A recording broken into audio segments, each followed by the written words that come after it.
एक दिन बुद्ध बनने के बाद गौतम एक पेड़ के नीचे जाकर बैठ गए। इसलिए नहीं कि एक पेड़ बैठने के लिए सबसे अच्छी जगह है, बल्कि इसलिए कि वह उस समय की एकमात्र अचल संपत्ति थी।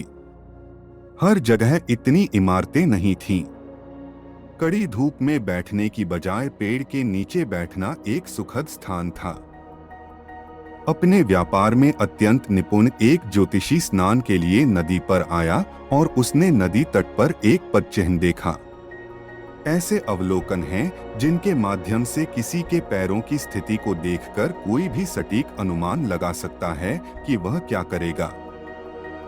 उसने देखा कि यह एक सम्राट के पदचिह्न है जिसे दुनिया पर शासन करना चाहिए। फिर उसे आश्चर्य हुआ कि ऐसा व्यक्ति जंगल के निकट इस दुर्गम स्थान पर क्यों होगा, और उसने पदचिह्न का अनुसरण किया, यह सोचकर कि वह एक सम्राट से मिलेगा।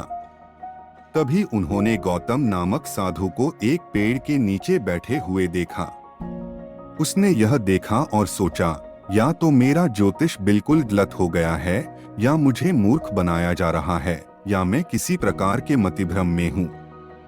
यहाँ क्या हो रहा है? वह गौतम के पास गया और पूछा, आप कौन हैं? गौतम ने कहा, मैं कोई नहीं हूँ, मैं बस कुछ नहीं हूँ। लेकिन आपके पास सम्राट के पैर हैं, आपको दुनिया जीतनी चाहिए। गौतम ने कहा, मैं ऐसा करूँगा, लेकिन विजय प्राप्त करके नहीं। आप दुनिया को दो तरीकों से हासिल कर सकते हैं, या तो विजय से या समावेश से। दोनों ही तरीकों से कोई न कोई चीज आपकी हो जाती है। लेकिन यदि आप विजय प्राप्त करके आगे बढ़ते हैं तो यह हमेशा आपकी गर्दन में दर्द रहेगा। यदि आप शामिल कर लें तो यह जीवन का बहुत बड़ा संवर्धन बन जाएगा।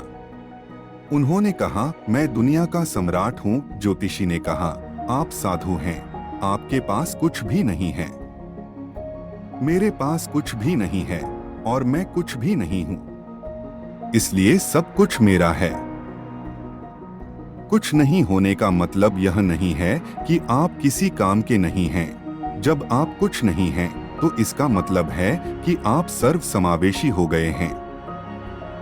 यदि आप कुछ हैं, तो इसका मतलब है कि आप केवल वही हो सकते हैं। यदि आप कुछ नहीं हैं, तो आप जैसे चाहें वैसे हो सकते हैं। यह ज्योतिषी बैठ गया और बोला, आप साधु हैं, आपके पास कुछ भी नहीं है। ऊपर से आप कहते हैं मैं कुछ भी नहीं हूँ और सब कुछ मेरा है। यह क्या है? गौतम ने कहा, तुम आओ, मेरे पास तुम्हारे लिए एक रास्ता है। तुम जीवन की भविष्यवाणियां करने में व्यस्त हो, मेरे पास एक योजना है। आप जीवन के बारे में भविष्यवाणियां करते हैं क्योंकि आप योजना बनाने में असमर्थ हैं। यही कारण है कि आप भविष्यवाणियों पर निर्भर रहते हैं। यदि आप एक योजना बनाने और उसे क्रियान्वित करने में सक्षम हैं, तो आप भविष्यवाणियों पर वापस नहीं आएंगे। गौतम ने कहा, आप भविष्यवाणियां करने में व्यस्त हैं। मैं यहाँ हूँ, मेरे पास एक योजना है। आओ, मेरी योजना का हिस्सा बनो, हम कुछ और करेंगे। एक उद्देश्यपूर्ण इंसान से अधिक शक्तिशाली कुछ भी नहीं है। मैं यह जांच के लिए नहीं कर रहा हूं, मैं यह अपने उद्देश्य के लिए कर रहा हूं।